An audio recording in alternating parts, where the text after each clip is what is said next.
With rising hostilities, Korea has become ever more fervent. The reason is that when combat stopped between the two warring nations, only an armistice was signed to stop the combat. So technically, both the countries are still locked in war. To ward off opposing forces, the two countries established a strip of land running across the Korean peninsula, where guard towers, armed patrols, high voltage fences, and landmines litter the barren fields called the DMZ, or Demilitarized Zone. However, there is a location where both sides can have diplomatic talks called the JSA, or Joint Security Area.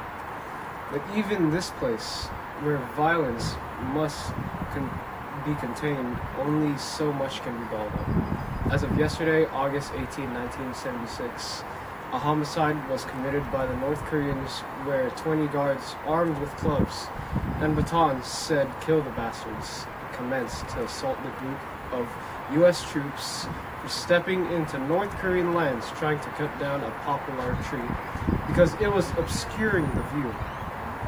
The unfolding events became ever more dangerous when the JSA's security force stepped in. But it was all futile, where the North Koreans commenced to take axes from the trimmers and claim the lives of Arthur Boniface and Mark Barrett.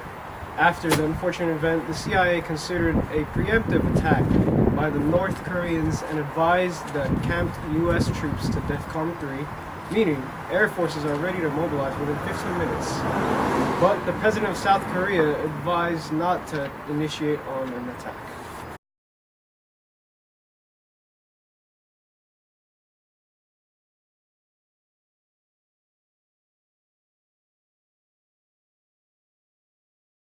Thank you, Ryan. On April 28, 1967, with the United States still at war in Vietnam, Muhammad Ali refused to be included into the armed forces, saying, "I ain't got no quarrel with those Viet Cong." On June 20th, Ali was convicted of draft evasion, sentencing him 5 years in prison and fined $10,000, and he was banned for boxing for 3 years. He stayed out of prison as his case was appealed and returned to the ring on October 26, 1970, knocking out Jared Quar in Atlanta in the third round. On March 8, 1971, Ali fought Joe Frazier in the fight of the century and lost after 15 rounds, the first loss of his professional boxing career. On June 28 of that same year, the U.S. Supreme Court overturned his conviction of invading the draft. This is Antonio Hecker reporting from the Supreme Court. Back to you, Ryan. Thank you. Good morning. It looks like we're saying goodbye to surf music and pre-Motown girl groups. Americans just can't get enough of British culture. Yesterday afternoon, the Fab Four, also known as the Beatles, have hit 7 weeks at #1 on the Billboard Hot 100s chart with their song, "I Wanna Hold Your Hand." It all started when they recently performed for America with that song on The Ed Sullivan Show. The Beatles aren't the only next big things coming from Great Britain. Other pop and rock bands such as the Rolling Stones, The Who, The Animals, and many more are becoming well known for their rebellious tone and image. But it doesn't stop with just music. Mary Poppins, starring English actress Julie Andrews, became the most Oscar-winning film in Disney history. Seeing that the United Kingdom is the new center of music, fashion, and certain styles for the US, they call it the British Invasion. This is Leia Dinicio at the Ed Sullivan Theater.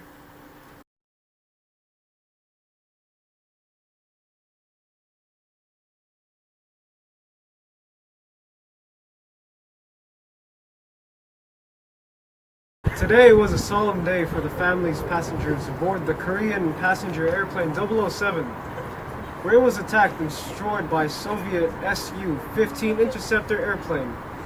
The pilot of the aircraft was given the orders, with the passenger plane feeding the pilot information that the plane was an American spy plane, with passengers that include a mixed race of Asians and Larry McDonald, who was a congressman for Georgia. The United States President Ronald Reagan condemned Soviets' actions with him dubbing it the Korean Airline Massacre. And it's saying that it was a crime against humanity that must never be forgotten, an act of barbarism. To add on, the Soviet Union initially stated that they had no interactions with the passenger aircraft, denying any accusation of barbarism or any acts of aggression. However, the Japanese listening post located on the island of Wakkanai has intercepted the radio broadcast that was making contact with the airplane that had shot down the aircraft.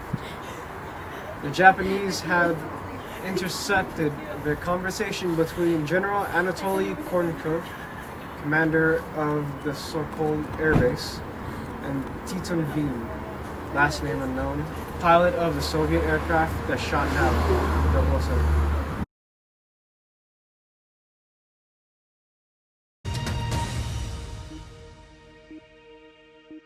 Ronald Reagan, our 40th President of the United States, anti-communism supporter, has impacted the Cold War greatly. He predicted that communism would collapse on March 3rd. The Reagan Doctrine provided support financially and militarily for anti-communist fighters throughout Africa, Asia, and particularly in Latin America, in an attempt to roll back communism. Reagan called the Soviet Union an evil empire on March 8th.